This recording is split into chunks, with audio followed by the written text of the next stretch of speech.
Ça y est, mon premier voyage en solitaire. Je vais pas me mentir, ça fait un petit quelque chose. Mais c'est bizarre, j'ai l'impression de l'avoir fait 100 fois ce voyage déjà. Alors pourquoi ce voyage? Pour faire des photos, oui. Réaliser un reportage à l'écrit, aussi, évidemment. Mais c'était presque trop simple en fait. Moi je veux confirmer ma passion pour le journalisme, et je veux sortir de ma zone de confort. Alors voilà, je suis parti à Klaipėda, sur la côte lituanienne, avec un objectif clair en tête. Faire un reportage, mais cette fois en vidéo. Avant de partir, j'ai écrit quelques paragraphes, rédigé quelques questions aussi à poser aux habitants, préparé quelques thèmes à aborder avec eux. Mais je sais pas si je vais pouvoir réaliser ce reportage vidéo. En tout cas, je vais tout donner pour.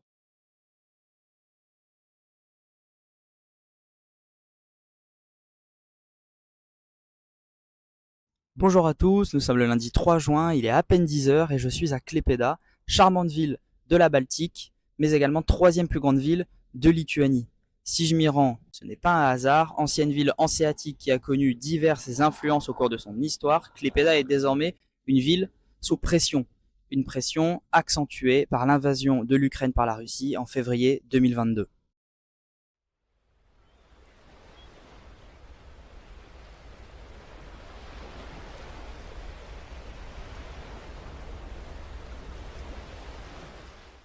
Le port de Klaipėda, véritable poumon économique de la ville, tente aujourd'hui de se renouveler et de diversifier ses activités afin d'une part de s'affranchir du gaz russe et d'autre part de renforcer sa compétitivité en mer Baltique. Un développement devenu crucial car depuis le début de la guerre en Ukraine en février 2022, les ports baltes ont fait face à une redéfinition totale des flux maritimes et ont dû s'adapter à de nouveaux enjeux, notamment stratégiques et commerciaux. Sans oublier que l'influence russe se renforce de plus en plus en mer Baltique ces derniers mois. Parce qu'il ne faut pas oublier qu'à seulement une centaine de kilomètres de Klaipėda se trouve l'oblast de Kaliningrad, le point le plus occidental de la Russie. Pour rappel, en 2018, Moscou avait déployé à Kaliningrad des missiles Iskander capables de transporter des charges nucléaires, ce qui avait à l'époque inquiété la Lituanie et le reste de l'OTAN. 6 ans plus tard, cette inquiétude reste la même, étant désormais amplifiée par la guerre en Ukraine. Par conséquent, les contrôles en mer Baltique et à Klaipėda se sont considérablement renforcés ces derniers mois. Klaipėda est alors une ville qui occupe un espace stratégique en Europe, également à proximité de Kaliningrad. C'est tout cela que je suis parti observer en me rendant ici, sans oublier la question environnementale au centre des enjeux. En 2024, la troisième plus grande ville de Lituanie est au cœur d'un nœud géopolitique entre l'Union européenne et la Russie. Klaipėda, c'est surtout un port important de la mer Baltique et essentiel au commerce de la Lituanie. Depuis la fin de la guerre froide, cet espace est redevenu un espace d'échange et de circulation des marchandises. Cependant, les tensions avec Moscou amènent des difficultés, avec notamment une baisse des flux suite aux sanctions envers la Russie. Aujourd'hui, nous allons tenter de voir et de comprendre comment Klaipėda, le premier port de Lituanie, s'adapte à la nouvelle donne géopolitique en mer Baltique. Well, I guess what have changed is that there is a little bit less of cargos going through Klaipėda port, and that's it. I'm not sure. Le 1er avril 2022, la Lituanie est devenue le premier pays européen à cesser d'importer du gaz russe, notamment avec la mise en place d'un terminal de gaz naturel liquéfié, ou GNL, baptisé Indépendance et qui était en construction depuis 2014. Alors cela montre la stratégie claire de la Lituanie, celle de développer et diversifier les approvisionnements énergétiques. Les récents événements avec la Russie et bien sûr la guerre en Ukraine depuis 2022 ont placé la Lituanie et notamment Klaipėda au centre de l'échiquier géostratégique européen, poussant ainsi le port à trouver de nouveaux moyens de diversification et de développement. Alors oui, on est en mesure de le dire. La Lituanie s'est affranchie du gaz russe. En avril 2024, à Klaipėda, une première opération de soûtage de gaz naturel liquéfié de navire à navire a été effectuée. Une opération vue comme une grande réussite et une avancée significative dans le développement des services du port. Ce dernier se positionne plus que jamais comme un emplacement pratique et fiable pour l'avitaillement en gaz naturel liquéfié. Une étape supplémentaire qui montre qu'il y a bien des moyens d'action pour s'affranchir de la Russie et devenir un port équipé pour le transport de gaz. Alors si développer des infrastructures dédiées au gaz naturel liquéfié est une alternative et permet aux ports d'être et de rester compétitifs tant sur la scène européenne que sur la scène internationale, à quel prix? En effet, selon une étude du cabinet Carbone 4, le GNL émet 2,5 fois plus de CO2 que le gaz livré par gazoduc. À proximité de l'isthme de Courlande qui se trouve juste derrière moi, ce transport et toutes ces infrastructures ne pourraient-ils pas être destructeurs pour l'environnement? Yes, of course, it can be a danger for biodiversity, and it's important to have a lot of parks and trees in our city to be for it to be less polluted and so on. And we do have a few parks in the city center which are being reconstructed, so I think it's getting better. Au cœur du tumulte européen, le port de Klaipėda se réinvente et poursuit son développement, profitant notamment d'une situation géographique propice à son ouverture sur l'Europe et sur le monde. Alors si ici la lutte prend des airs commerciaux et relève de l'économie maritime, le danger n'est jamais très loin. L'oblast de Kaliningrad n'est qu'à une centaine de kilomètres.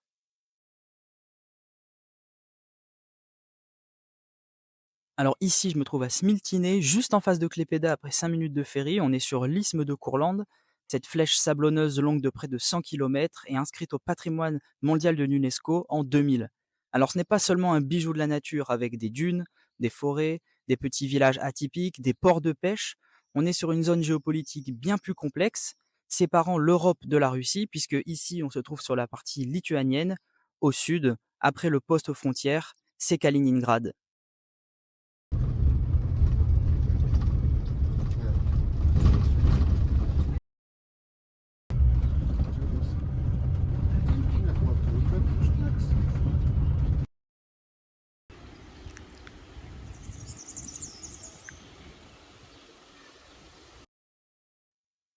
Cependant, au-delà de cette frontière, c'est bien la situation en mer Baltique qui inquiète le gouvernement lituanien. Les provocations russes se sont multipliées en 2 ans. De plus en plus de navires sans assurance reconnue, défectueux et polluants naviguent en mer, transportant parfois du pétrole de manière extrêmement risquée.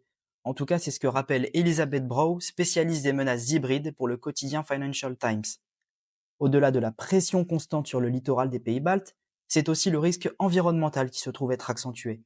Un déversement de pétrole à proximité des côtes serait désastreux pour la faune et la flore présentes dans cette zone de l'isthme de Courlande. L'influence russe en mer Baltique, étant même parfois de la provocation, amène ainsi 2 problématiques. D'abord celle de la souveraineté des États baltes, puis celle de l'environnement. Je suis allé en discuter avec des habitants de Nida, la dernière ville sur l'isthme de Courlande, avant la frontière avec Kaliningrad. If something would happen, it happened like in the near Vilnius region more, and here I'm feeling pretty safe. Yes, it's a very unique place of nature and very nice place. So it's like a resort. It's very unique place. Le 21 mai dernier, plusieurs médias russes ont rapporté que le gouvernement de Vladimir Poutine était en train d'établir un projet de loi avec pour principal objectif d'étendre les eaux territoriales russes en modifiant les frontières de la mer Baltique d'ici 2025. Dès lors, l'isthme de Courlande pourrait être une zone touchée par cette volonté expansionniste de la Russie. Affaire à suivre donc, mais les préoccupations restent nombreuses. Le ministre des Affaires étrangères lituanien a récemment convoqué un représentant de la Fédération de Russie afin d'obtenir des explications concrètes, expliquant par ailleurs qu'une révision de la frontière serait un grand danger pour l'intégrité de l'Union européenne. Cependant, pour des experts en géopolitique, cela ne reste qu'un coup de communication par Moscou visant à déstabiliser les membres de l'Union européenne et bien sûr les États baltes. Actually, I cannot say a lot about those things because I'm not conflict man. So and I actually do not interested in it. I even do not looking those news, what is going on, and just I believe that everything will be good. Now, as Finland and Sweden join NATO, I think it's harder for Russia to do that. So I'm I believe in that. I don't try to think about that because when something happens, it happens. But I don't want to live in fear. Try to like trust in the people that has to protect us. Dans le petit port de Nida, où règne le calme et la sérénité, on aurait presque tendance à oublier qu'à quelques kilomètres de là, l'Europe n'est qu'un lointain idéal. Kaliningrad rappelle à tout le monde que le danger est plus que jamais présent.